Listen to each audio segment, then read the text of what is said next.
Mafia penyelundupan BBM bersubsidi di kawasan perbatasan masih terus merajalela hingga saat ini. Penyelundupan BBM subsidi lewat jalur laut hingga darat, hingga jalan tikus perbatasan, selain melibatkan warga perbatasan, penyelundupan BBM antar negara juga melibatkan oknum aparat keamanan perbatasan itu sendiri. Di tengah minimnya keterbatasan kuota BBM subsidi, di SPBU Daerah Pedalaman dan Perbatasan, aksi mafia penyelundupan BBM antar negara masih terus terjadi. Penyelundupan BBM di NTT terjadi dari hulu ke hilir, dari depo Pertamina Kupang yang kemudian berdasarkan kuota didistribusikan ke SPBU dan dibeli oleh pelansir mobil hingga pembeli eceran. Di Atambua NTT, para pelansir dengan menggunakan mobil plat pribadi, plat umum hingga plat merah membeli solar dan bensin subsidi, sementara untuk kelas kecil menggunakan jerigan dan tangki motor. BBM subsidi kemudian dikumpulkan di tempat penampungan yang letaknya tak jauh dari SPBU. Aksi ini dilakukan sejak pagi hingga malam hari. Tak hanya itu, dengan menggunakan mobil tangki, BBM subsidi Indonesia dengan bantuan oknum aparat perbatasan melewati perbatasan resmi NTT masuk ke Timor Leste. Kita beli waktu itu masih beli di Pertamina, langsung di Pertamina. Mamre yang beli, biasa yang beli itu Mamre yang datang dan langsung Mamre turun dengan otot langsung ditahan. Tangkap kita langsung, kita bayar sama Inter polisi sama Intel tentara, itu kita bayar.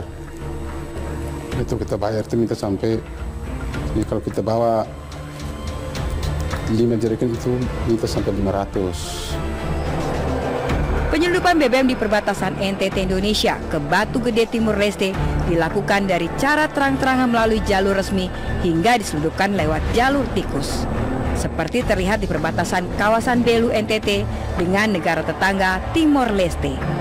Di sepanjang jalur darat perbatasan NTT dan Timor Leste terdapat lebih dari ratusan jalan tikus yang menjadi jalan ilegal antara Indonesia dan Timor Leste.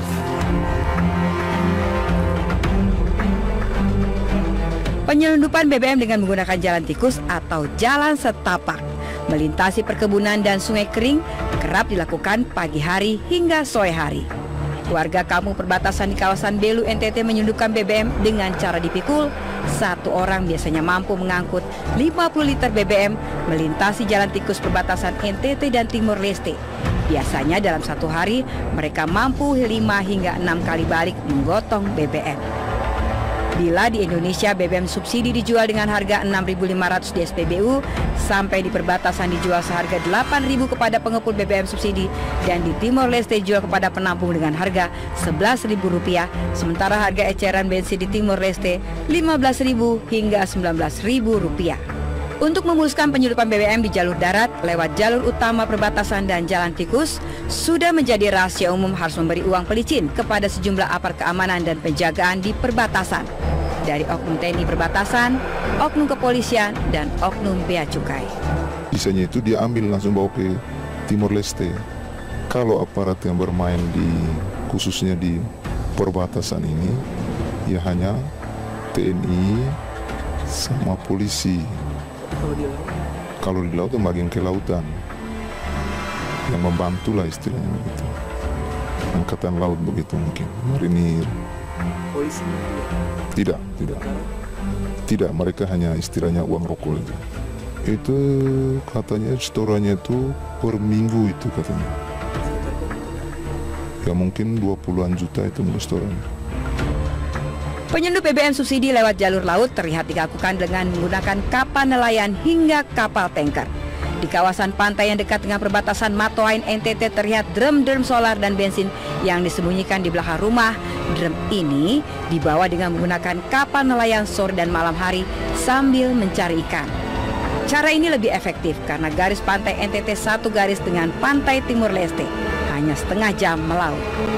Penyelundupan BBM skala besar terjadi di laut. Muatan BBM dari kapal tanker dipindahkan ke kapal kayu bermuatan 20 hingga 40 ton di kawasan perairan dekat dengan perbatasan Matoain atau sip to sip di kawasan Laut Alor dan Atambua. 2 kapal dirapatkan pada malam hari dan hanya 1 lampu kapal yang terlihat saat mereka memindahkan muatan BBM. Dalam satu minggu terjadi 2 hingga 3 kali penyelundupan BBM sip to sip. Dari pengakuan para saksi dan mantan penyelundup untuk memuluskan aksi penyelundupan BBM dari Atambua ke Timor Leste, lagi-lagi melibatkan oknum aparat dari oknum Polairut, oknum Bea Cukai, oknum Angkatan Laut, dan oknum Marinir Atapupu dan Atambua. Menanggapi adanya oknum Bea Cukai yang terlibat, Bea Cukai menyatakan akan menindak tegas apabila terbukti ada oknum Bea Cukai Atapupu yang terlibat. Bahwa walaupun kawan-kawan kami ya, terutama yang Bea Cukai, ada di perbatasan yang jauh di sana, berpisah dengan keluarga, masih mengutamakan integritas. Kami yakin tidak terlibat dalam penyelundupan BBM tersebut. Namun memang menimbang geografisnya, memang celah-celah itu mungkin saja ada. Dan apabila memang terbukti ada pegawai Bea Cukai yang terlibat, itu pasti akan kami tindak tegas. Bukan hanya di perbatasan Timor Leste, tapi di seluruh Indonesia. Tahun ini saja sudah 51 orang yang kami tindak atas disiplin pegawai, mulai dari teguran ringan sampai dengan pemberhentian. Di Batu Gede, Timor Leste, yang menjadi daerah perbatasan Indonesia dan Timor Leste, terdapat beberapa rumah yang menjadi lokasi penampungan. Di belakang rumah yang dekat dengan pantai ini, ratusan drum penampungan BBM dan mobil pengangkut BBM. Menurut para tetangga dan saksi mata di daerah tersebut, terjadi 2 hingga 5 kali bongkar muat BBM dari Indonesia lewat jalur pada sore dan hingga malam hari. Di kota Dili, Timor Leste, solar dan bensin Pertamina menjadi BBM termurah yang dijual. Untuk bensin dijual seharga $1.28 hingga $1.04 tergantung fluktuasi dolar, atau sekitar Rp14.600 hingga Rp17.000. Sementara BBM asal Australia di SPBU Tiger dijual seharga $1.05 atau Rp18.200. Mafia penyelundupan BBM di perbatasan memang tidak hanya terjadi di perbatasan timur Indonesia, NTT, dan Timor Leste, tetapi juga terjadi di perbatasan Karimun dengan Singapura dan Malaysia. Sungguh ironis negeri ini, di saat banyak nelayan kekurangan BBM dan masyarakat menjerit dengan rencana kenaikan BBM, aksi mafia penyelundupan BBM antar negara masih terus berlangsung, dari partai kecil dengan jerigen jalan tikus hingga jalur laut dengan menyelundupkan BBM dengan kapal tanker.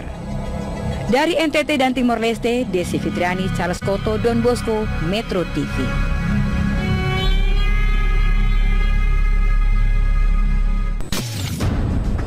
Di tengah minimnya keterbatasan kuota BBM subsidi, di SPBU daerah pedalaman dan perbatasan, aksi mafia penyelundupan BBM antar negara masih terus terjadi. Penyelundupan BBM di NTT terjadi dari hulu ke hilir, dari depo Pertamina Kupang yang kemudian berdasarkan kuota didistribusikan ke SPBU dan dibeli oleh pelansir mobil hingga pembeli eceran. Di Atambua NTT, para pelansir dengan menggunakan mobil plat pribadi, plat umum hingga plat merah membeli solar dan bensin subsidi, sementara untuk kelas kecil menggunakan jerigan dan tangki motor. BBM subsidi kemudian dikumpulkan di tempat penampungan yang letaknya tak jauh dari SPBU. Aksi ini dilakukan sejak pagi hingga malam hari. Tak hanya itu, dengan menggunakan mobil tangki, BBM subsidi Indonesia dengan bantuan oknum aparat perbatasan melewati perbatasan resmi NTT masuk ke Timor Leste. Kita beli waktu itu masih beli di Pertamina, langsung di Pertamina. Mamre yang beli, biasanya yang beli itu Mamre yang datang dan langsung Mamre turun dengan oto langsung ditahan. Tangkap kita langsung, kita bayar sama Intel polisi sama Intel tentara, itu kita bayar. Itu kita bayar itu minta sampai, ya kalau kita bawa 5 jerigen itu minta sampai 500. Penyelundupan BBM di perbatasan NTT Indonesia ke Batu Gede, Timor Leste dilakukan dari cara terang-terangan melalui jalur resmi hingga diselundupkan lewat jalur tikus. Seperti terlihat di perbatasan kawasan Belu NTT dengan negara tetangga Timor Leste. Di sepanjang jalur darat perbatasan NTT dan Timor Leste terdapat lebih dari ratusan jalan tikus yang menjadi jalan ilegal antara Indonesia dan Timor Leste.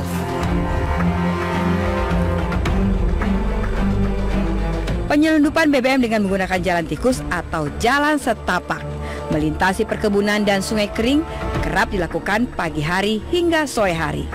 Warga kampung perbatasan di kawasan Belu, NTT menyelundupkan BBM dengan cara dipikul. Satu orang biasanya mampu mengangkut 50 liter BBM melintasi jalan tikus perbatasan NTT dan Timor Leste. Biasanya dalam satu hari mereka mampu 5 hingga 6 kali balik menggotong BBM. Bila di Indonesia BBM subsidi dijual dengan harga 6.500 di SPBU, sampai di perbatasan dijual seharga 8.000 kepada pengepul BBM subsidi, dan di Timor Leste dijual kepada penampung dengan harga Rp11.000, sementara harga eceran bensin di Timor Leste Rp15.000 hingga Rp19.000. Untuk memuluskan penyeludupan BBM di jalur darat lewat jalur utama perbatasan dan jalan tikus, sudah menjadi rahasia umum harus memberi uang pelicin kepada sejumlah aparat keamanan dan penjagaan di perbatasan. Dari oknum TNI perbatasan, oknum kepolisian, dan oknum bea cukai. Sisanya itu dia ambil langsung bawa ke Timor Leste. Kalau aparat yang bermain khususnya di perbatasan ini, ya hanya TNI sama polisi. Kalau di laut, bagian kelautan yang membantulah istilahnya begitu. Angkatan laut begitu mungkin, marinir. Polisi? Tidak, mereka hanya istilahnya uang rokok itu. Itu katanya setorannya itu per minggu itu katanya. Ya mungkin 20-an juta itu setoran. Penyelundup BBM subsidi lewat jalur laut terlihat dilakukan dengan menggunakan kapal nelayan hingga kapal tanker. Di kawasan pantai yang dekat dengan perbatasan Matoain, NTT terlihat drum-drum solar dan bensin yang disembunyikan di belakang rumah. Drum ini dibawa dengan menggunakan kapal nelayan sore dan malam hari sambil mencari ikan. Cara ini lebih efektif karena garis pantai NTT satu garis dengan pantai Timor Leste, hanya setengah jam melaut. Penyelundupan BBM skala besar terjadi di laut. Muatan BBM dari kapal tanker dipindahkan ke kapal kayu bermuatan 20 hingga 40 ton di kawasan perairan dekat dengan perbatasan Matoain atau ship to ship di kawasan Laut Alor dan Atambua. 2 kapal dirapatkan pada malam hari dan hanya 1 lampu kapal yang terlihat saat mereka memindahkan muatan BBM. Dalam 1 minggu terjadi 2 hingga 3 kali penyelundupan BBM ship to ship. Dari pengakuan para saksi dan mantan penyelundup untuk memuluskan aksi penyelundupan BBM dari Atambua ke Timor Leste, lagi-lagi melibatkan oknum aparat dari oknum Polairut, oknum bea cukai, oknum angkatan laut, dan oknum marinir Atapupu dan Atambua. Menanggapi adanya oknum bea cukai yang terlibat, bea cukai menyatakan akan menindak tegas apabila terbukti ada oknum bea cukai Atapupu yang terlibat. Bahwa walaupun kawan-kawan kami ya, terutama yang bea cukai, ada di perbatasan yang jauh di sana berpisah dengan keluarga, masih mengutamakan integritas. Kami yakin tidak terlibat dalam penyelundupan BBM tersebut. Namun memang menimbang geografisnya, memang celah-celah itu mungkin saja ada. Dan apabila memang terbukti ada pegawai bea cukai yang terlibat, itu pasti akan kami tindak tegas, bukan hanya di perbatasan Timor Leste, tapi di seluruh Indonesia. Tahun ini saja sudah 51 orang yang kami tindak atas disiplin pegawai, mulai dari teguran ringan sampai dengan pemberhentian. Di Batu Gede, Timor Leste yang menjadi daerah perbatasan Indonesia dan Timor Leste, terlihat beberapa rumah yang menjadi lokasi penampungan. Di belakang rumah yang dekat dengan pantai ini, ratusan drum penampungan BBM dan mobil pengangkut BBM. Menurut para tetangga dan saksi mata di daerah tersebut, terjadi 2 hingga 5 kali bongkar muat BBM dari Indonesia lewat jalur pada sore dan hingga malam hari. Di kota Dili, Timor Leste, solar dan bensin Pertamina menjadi BBM termurah yang dijual. Untuk bensin dijual seharga $1.28 hingga $1.04 tergantung fluktuasi dolar, atau sekitar Rp14.600 hingga Rp17.000. Sementara BBM asal Australia di SPBU Tiger dijual seharga $1.05 atau Rp18.200. Mafia penyelundupan BBM di perbatasan memang tidak hanya terjadi di perbatasan timur Indonesia, NTT, dan Timor Leste, tetapi juga terjadi di perbatasan Karimun dengan Singapura dan Malaysia. Sungguh ironis negeri ini di saat banyak nelayan kekurangan BBM dan masyarakat menjerit dengan rencana kenaikan BBM, aksi mafia penyeludupan BBM antar negara masih terus berlangsung dari partai kecil dengan jerigen jalan tikus hingga jalur laut dengan menyelundupkan BBM dengan kapal tanker. Dari NTT dan Timor Leste, Desi Fitriani, Charles Koto, Don Bosco, Metro TV.